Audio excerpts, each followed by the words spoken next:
औरंगाबाद में भी शरपसंदों ने गड़बड़ करने की कोशिश की। स्क्रिप्ट तैयार हो गया था कि औरंगाबाद में हिंदू और मुसलमानों में एक फसाद बर्पा कर दिया जाए, मगर जिसने ये स्टोरी स्क्रिप्ट लिखी उसने किसी और को हीरो बनाना चाहता था, मगर गलती से इम्तियाज जलील पूरी स्क्रिप्ट को फाड़ कर वहां पर सुपरस्टार बन गया। और इम्तियाज जलील ने जाकर मंदिर में बैठकर मुस्लिम लड़कों को कहा कि नहीं, खबरदार, मंदिर के ऊपर आंच नहीं आने देंगे। इम्तियाज जलील मंदिर में कितना, 1 घंटे 2 घंटे 3 घंटे बैठे रहे। 3 घंटे इम्तियाज जलील बैठे रहे, हालात को पुरअमन किया। अफसोस है कि एक साहब की शहादत हुई, उनकी मौत हो गई, मगर औरंगाबाद को इम्तियाज जलील और मजलिस के तमाम जिम्मेदारों ने, डॉक्टर गफ्फार कादरी ने, मजलिस के नासिर सिद्दीकी ने, तमाम अराकीन बल्दिया ने मिलकर औरंगाबाद के अमन को बिगड़ने से बचा लिया। मैं उनका शुक्रगुजार हूं। मगर उसके बाद क्या हुआ इम्तियाज जलील पर? वो बीजेपी का एक मरकजी मिनिस्टर है, नहीं, ये डर के गया मंदिर में। कोई बोले एक्टिंग करने के लिए गया, वो कांग्रेस के लोग बोले तू मंदिर क्यों गया? मेरे दोस्त, इंसान की जान बचाने के लिए अगर कहीं भी जाना पड़ा तो जाएंगे इंशाअल्लाह ताला। आग लगाने के लिए नहीं गए, आग को बढ़ने से बचाने के लिए हमने काम किया था। मंदिर को बचाना भी हमारी जिम्मेदारी है, मस्जिद को बचाना भी हमारी जिम्मेदारी है, और सबसे बड़ी जिम्मेदारी एक रुकने पार्लिमान की, सियासतदान की, सियासी पार्टी की है कि इंसान की जान को बचाया जाए, शहर के अमन को बचाया जाए। वो काम औरंगाबाद में किया, मगर अफसोस कि अकोला में ऐसा हुआ। मुख्तलिफ मुकामात पर फसादात हो रहे हैं महाराष्ट्र में।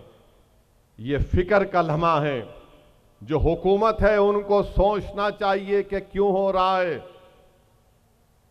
शिंदे और फडणवीस की ये जो जोड़ी है, इनको सोचना चाहिए कि ये क्यों हो रहा है।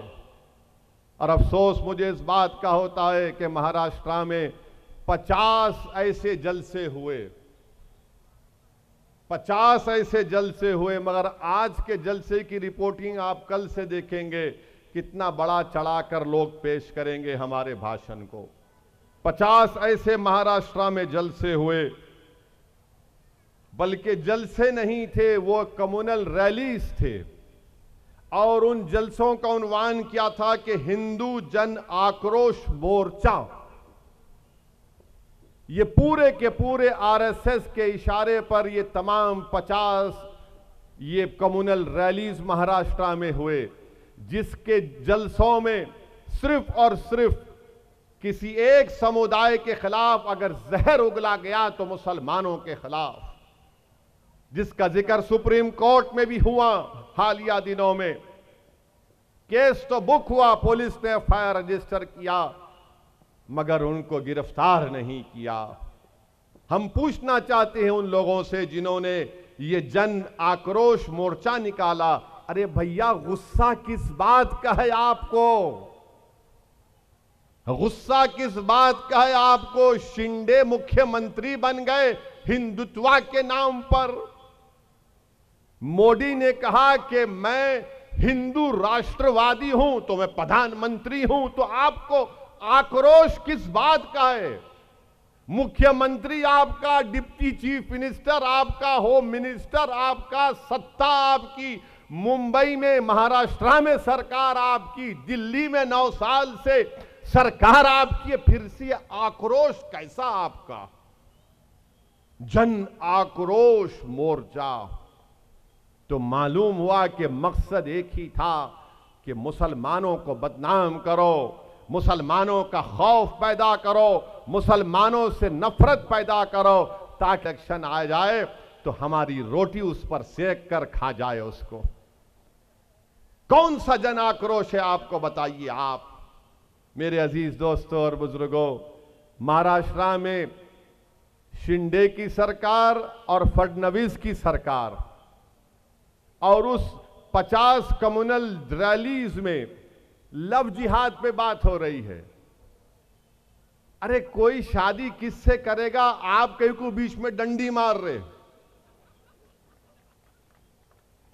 कानून के मुताबिक 18 साल 21 साल मुझे पसंद नहीं होगा, ठीक है, मुझे नहीं पसंद होगा, मगर मैं कैसे रोकूंगा उसको? नहीं, हम 50 हिंदू जन आक्रोश मोर्चा के जरिए गालियां देंगे। अरे भाई, आप लव जिहाद कहां है? लव में जिहाद कहां होता है प्यारे? लव में लव ही होता है। ये मोहब्बत से नफरत करने वाले आप कब से पैदा हो गए? ठीक है, आप शादी नहीं करते, मत करिए, मगर अगर कोई मोहब्बत कर रहा है तो कम से कम कबाब में हड्डी तो मत बनिए। नहीं, लव जिहाद हो रहा है। कहां हो रहा है? तुम्हारा मुख्यमंत्री है, बोलो उसको लाओ, डेटा लाके बताओ।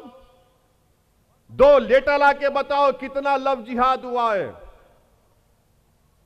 बताओ, डेटा लाओ, जनता के सामने लाके रखो। ये डेटा है, ये सरकार का डेटा है। बताओ, मैं चैलेंज कर रहा हूं फडणवीस को, जो पूरा खेल खेलते हैं। कराओ, आप लाओ, महाराष्ट्र की जनता के सामने रखो। फडणवीस साहब, ये लव जिहाद का जो तुम खड़ा किए, बताओ क्या डेटा है? कोई डेटा नहीं है, मगर नफरत फैलाना है। जो कोई भी आता खड़े होकर गाली देता, बस खाली बकवास, अनाप शनाप बकते हैं और कुछ नहीं होता। कोई केस नहीं केस बुक होता, मगर कभी उनको ले जाकर जेल नहीं लेकर जाते। खाली केस बुक कर दी, हां, हेट स्पीच 153A आप आईपीसी बुक कर दिए। उसके बाद क्या? नहीं, हम सोचेंगे 41 की सीआरपीसी नोटिस देंगे। माने पूरा माहौल मकदर कर देते और मासूम हिंदू भाइयों बहनों को, दलित भाइयों को पैगाम देते कि देखो ये मुसलमान ऐसा कर रहे हैं। अरे डेटा है तो पहुंचाओ, सामने लाओ।